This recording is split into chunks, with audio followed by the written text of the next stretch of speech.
Hello friends, Radhe Radhe. તો friends, અમારી ચેનલમાં તમારું હાર્દિક સ્વાગત છે. તો આજે આપણે બનાવવાના છે વરસાદની સિઝનમાં ખાવાની મજા આવી જાય એવા એકદમ ઉપરથી ક્રિસ્પી અને અંદરથી સોફ્ટ એવા લીલી મકાઈના ભજીયા. આ ભજીયા ખાવામાં ખૂબ જ ટેસ્ટી લાગે છે. તો આ વિડીયોને અંત સુધી જરૂરથી જોજો. અને આ વિડીયો જોતા પહેલાં અમારી ચેનલ સબસ્ક્રાઈબ ના કરી હોય તો પ્લીઝ પહેલાં જ સબસ્ક્રાઈબ કરી લો. અને હા, બેલ આઇકન જરૂરથી દબાવજો, તો તમને આવી નવી નવી રેસીપી સરળતાથી જોવા મળી જશે. તો ચલો હવે રેસીપી સ્ટાર્ટ કરીએ. તો સૌ પ્રથમ મેં 300 ગ્રામથી 400 ગ્રામ જેવી અમેરિકન મકાઈ લઈ લીધી છે. હવે આ મકાઈની ઉપરની જે છાલ છે એ સરસ રીતે આપણે છાલને કાઢી લેવાની છે. આવી રીતે મેં આખી મકાઈની જે ઉપરની છાલ હતી એ પ્રોપર રીતે કાઢી લીધી છે. હવે આપણે એક પ્લેટ લઈ લઈએ અને જે મકાઈની છાલ કાઢી છે એ મકાઈ લઈ લઈશું. અને આ મકાઈને આપણે ચપ્પાની મદદથી આવી રીતે જે દાણા છે એને કટ કરી લેવાના છે. આવી રીતે મેં દાણા મકાઈના કાપી લીધા છે સરસ રીતે. આવી રીતે આપણે આખી મકાઈના દાણા કાઢી લઈશું ચપ્પાની મદદથી. તો આવી રીતે મેં આખી જે મકાઈ હતી એના ચપ્પાના મદદથી દાણા કાઢી લીધા છે સરસ રીતે.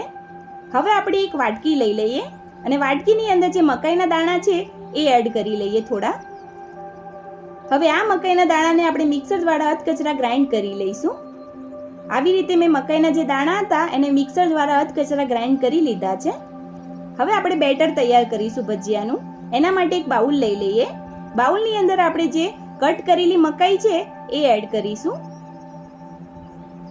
હવે એની અંદર જે આપણે ગ્રાઇન્ડ કરેલી મકાઈ છે અધકચરી એ એડ કરી લઈશું.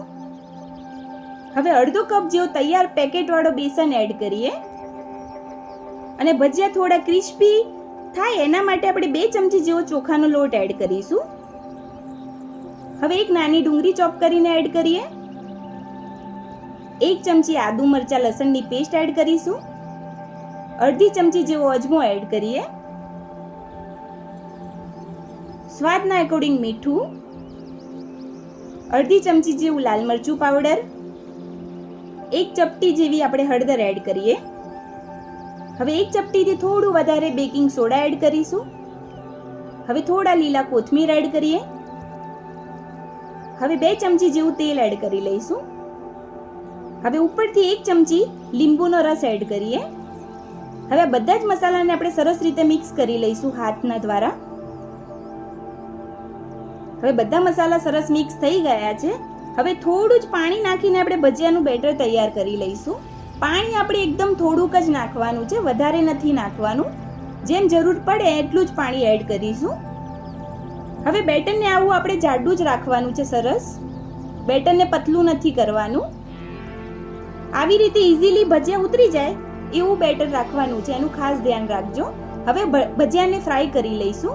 એના માટે આપણે એક કઢાઈમાં તેલ લઈને ગેસ ઉપર ગરમ થવા માટે મૂકી દઈશું.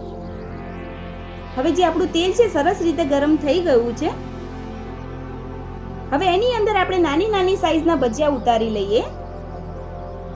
અને આ ભજીયાને આપણે ગેસના ધીમા ફ્લેમ પર જ ફ્રાય કરવાના છે, જેથી ભજીયા અંદર સુધી સરસ રીતે શેકાઈ જાય, કાચા ના રહે. અને આ ભજીયાને આપણે ગોલ્ડન બ્રાઉન અને ક્રિસ્પી થાય ત્યાં સુધી આપણે ફ્રાય કરીશું. હવે આવી રીતે આપણે નાની નાની સાઈઝના ભજીયા ઉતારી લીધા છે તેલની અંદર. હવે ધીમા ગેસ ઉપર આપણે ભજીયાને ફ્રાય કરી લઈશું. અને ભજીયાનું જે ઉપરનું લેયર છે એ ક્રિસ્પી અને ગોલ્ડન બ્રાઉન થાય ત્યાં સુધી આપણે એને ફ્રાય કરવાના છે, જેથી અંદર સરસ રીતે શેકાઈ જાય. હવે જે આપણા ભજીયા છે સરસ રીતે ગોલ્ડન અને ક્રિસ્પી થઈ ગયા છે. હવે આપણે ભજીયાને બહાર કાઢી લઈશું. આવી રીતે ભજીયાને એક પ્લેટમાં કાઢી લઈએ. આવી રીતે આપણે બધા જે ભજીયા છે એને સરસ રીતે ફ્રાય કરી લીધા છે, તમે જોઈ શકો છો. અને બધા જ ભજીયા એકદમ ક્રિસ્પી તૈયાર થયા છે. હવે આપણે એક પ્લેટ લઈ લઈએ અને પ્લેટમાં આપણે ટોમેટો સોસ સાથે ગરમા ગરમ મકાઈના ભજીયા સર્વ કરીએ. અને આ ભજીયા ખાવામાં એકદમ ક્રિસ્પી અને ટેસ્ટી તૈયાર થયા છે. તો તમે પણ આ રેસીપી ટિપ્સથી એકવાર જરૂરથી મકાઈની સિઝનમાં મકાઈના ભજીયા જરૂરથી ટ્રાય કરજો. એકદમ તમારા ભજીયા પણ સ્વાદિષ્ટ તૈયાર થશે. તો મિત્રો, તૈયાર છે વરસાદની સિઝનમાં ખાવાની મજા આવી જાય એવા ઉપરથી ક્રિસ્પી અને અંદરથી સોફ્ટ એવા લીલી મકાઈના ભજીયા. તો તમને આ લીલી મકાઈના ભજીયાનો વિડીયો કેવો લાગ્યો એ કમેન્ટ જરૂરથી કરજો અને વિડીયોને લાઈક કરજો અને શેર કરજો અને તમારા ફ્રેન્ડ્સ ફેમિલી મેમ્બરમાં શેર કરજો અને હા, અમારી ચેનલ સબસ્ક્રાઇબ કરવાનું ના ભૂલતા. હવે ફરી મળીશું આવી નવી રેસીપી ટિપ્સ સાથે. રાધે રાધે.